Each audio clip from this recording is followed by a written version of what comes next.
In this DBT Quick Tips video, we're going to be discussing the DBT skill of practicing mindfulness of thoughts. This particular skill is found in the distress tolerance module. So practicing mindfulness of thoughts, this skill is zeroing in on how sticky thoughts really are. The way we experience thoughts, as a general rule, if you're coming into this cold, you're not a seasoned DBTer, thoughts are basically treated like reality. Most people, when they have a thought, boom, that's true. Bam, that starts motivating behavior. The thought of somebody putting a gun on the table is going to be not as intense, but more or less in line with someone actually doing it. Everybody on some level treats their thoughts as just as real as the furniture in their room. And the truth is, they just ain't. Thoughts are not real. Thoughts are just things that pop into your head that may or may not be a good idea. Just most people buy the thoughts they have. And if I really press this issue, the same way that you're just not going to accept the first price you're given, do not accept the first thought that you're given. You have to haggle with thoughts, just like you have to haggle in the marketplace. The more flexible you can be in the way you treat your thoughts as just being thoughts, the less power they have over you. So practicing mindfulness of thoughts is again, going back to the mindfulness module that we've covered in previous videos, you're trying to notice and describe the thoughts you're having without any commitment, without allowing them to motivate your behavior. You are, as a good scientist, trying to peel apart and dissect. That's an interesting thought. I wonder what's inside that. I wonder what makes that tick. It's trying to adopt a spirit of curiosity before the thought hijacks the way you start behaving and the way that you feel. So as you notice any thought that comes into your mind, that you know your patterns, you've done the work with making those chain analyses, you know which thoughts set you off. So when you notice those thoughts, start out by saying to yourself, a thought has just entered into my mind. You are creating distance from who you are to the thought. It's not the same thing. I am noticing this thought. And then label the thought. The thought that has just come into my mind is, I want to kill Yonasan. He's coming up with the dumbest skills in this DBT series. Notice the thought. Label the thought. And use a gentle voice. In mindfully noticing thoughts, we're also trying to bring in some of these behavioral principles that we've been discussing in the past couple videos, that thoughts and feelings do follow behaviors. And so if you can put yourself in a gentle frame of mind by speaking gently, voicing things very gingerly, using a fair amount of care and love, the same way you would talk to a baby, the same way you talk to a child, will help make this skill more effective. So as you've noticed and labeled this thought, the next step is to be more curious. Where did this thought come from? And then watch and see, what does your mind do with that question? Does it answer the question? Does it avoid the question? That's interesting. Being the scientist and dissecting, how is it you're relating to this question when you ask, where does it come from? But stick with it.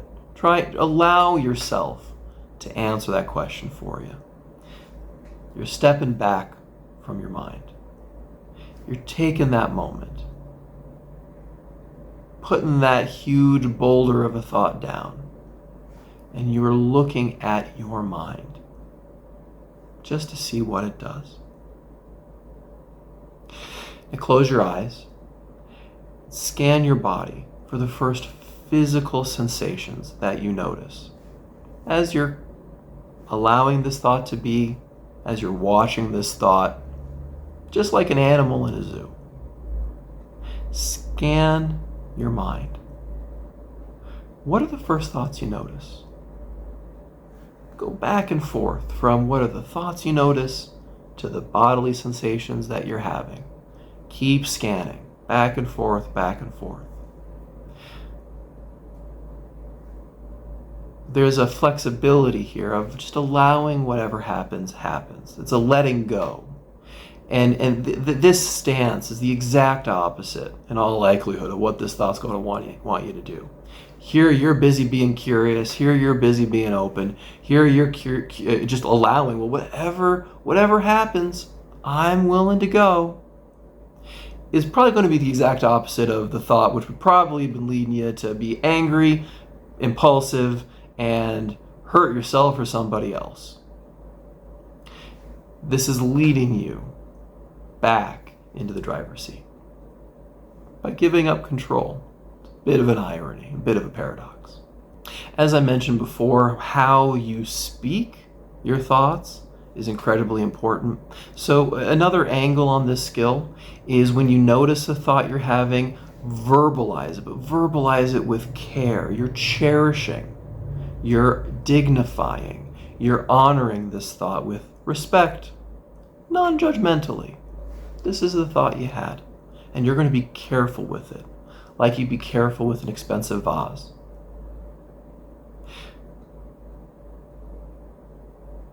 Speak it out very slowly. Be cherishing. Maybe even be loving. That's one method. Another method is, again, in the spirit of flexibility, just as fast as you can, repeat that thought. Boom, boom, boom, over and over and over. I hate him, I hate him, I hate him, I hate him, I hate him. Maybe mix it up. A third way here is maybe try and say that thought in a Daffy Duck voice. If you can pull it off, try and sound like that boss who has that weird accent. Try and say it the way Johnny Carson would say it. I don't know. Just whatever comes to mind. I have no idea why I thought of Johnny Carson. Just whatever comes to mind. Sing the thought. What songs do you listen to?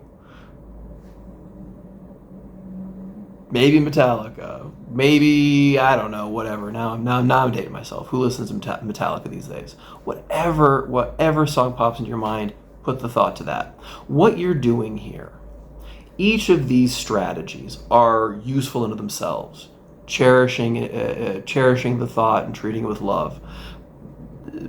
Getting energetic and just like, boom, machine gunning that thought over and over and over. Being silly with it. Being creative with it through music. Each one independently has its own use, but when you combine these together, what you're basically doing is you're showing you're the one who manipulates the thought. You're the one who gets to choose how you relate to it. And you're putting this thought, so, metaphorically speaking, through the ringer in how you want to relate to it. And you can relate to it in a bunch of different ways. Again, the spirit of this way of treating a thought is 1,000 miles from the rigidity and the easily predictable path that thought initially had before you started playing with it. Another riff off this mindfulness of thought is using the other skill that we've learned in a previous video, opposite action. Here the idea is just taking on categorically. Whatever your thought wants you to do, you are doing the exact opposite. Why? Well, pragmatically, we all know how these thoughts end. They end badly and you regret it. So let's just do the opposite. Do you think the opposite's right? Right now, no. Do you want to do the opposite? Absolutely not. But we know for sure that if you're going to naturally allow this thought to do what it wants, you absolutely hate that road.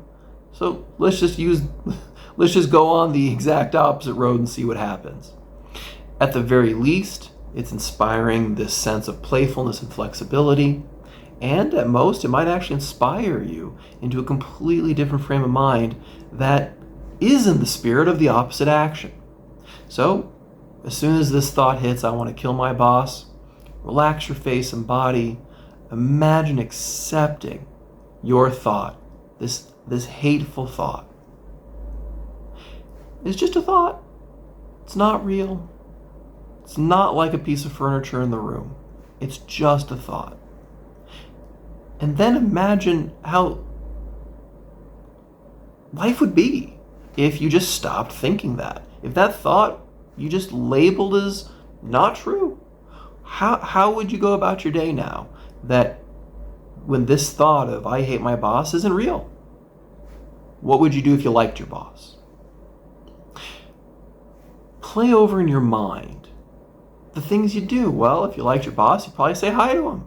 If you liked your boss, maybe you'd ask about his kids. Where this shifts into starts to develop into the question of how would you practice loving and caring for this person you hate? What would that version of life look like? And even if this guy is the biggest jerk in the world, chances are if you had a little more compassion for him and treated him with a little more kindness, he'd probably harass you a lot less. So there's a pragmatism there. But again, that's not the point. That's not the point of the skill. The point here is bringing to mind, what is your ideal? You don't want to think this way. Putting that line in the sand. I'm taking another way. I'm the one in the driver's seat. And it allows you to practice love and acceptance and caring towards yourself, towards the thought you have, and everyone around you this thought could have negatively affected. Another riff off of this particular skill, again in the spirit, flexibility, is in a more imagistic way. You can imagine what it would be like to experience these thoughts as if they're on a conveyor belt. They're a leaf on the river. There's one leaf after another with each thought written on that leaf, and all you have to do is watch that thought go down that river. And there is another one right behind it. You can imagine it as these thoughts are clouds moving in the sky. They're just moving on wherever they go. Again, not like furniture in the room, not like something real that's on your head. That these thoughts are in an organic process of coming and going. They go in your head, they go out of your head. They're written on that leaf as it floats downstream. It's one cargo car of a train, and you're just counting how many cargo trains are there? 1, 2, 3, 4. Look at that train slowly move by. Thinking about your thoughts majestically in that way might bring home more powerfully in your body. These thoughts are not real. They're not in control. And they're just a part of the scenery you get to enjoy. They come in, they come out.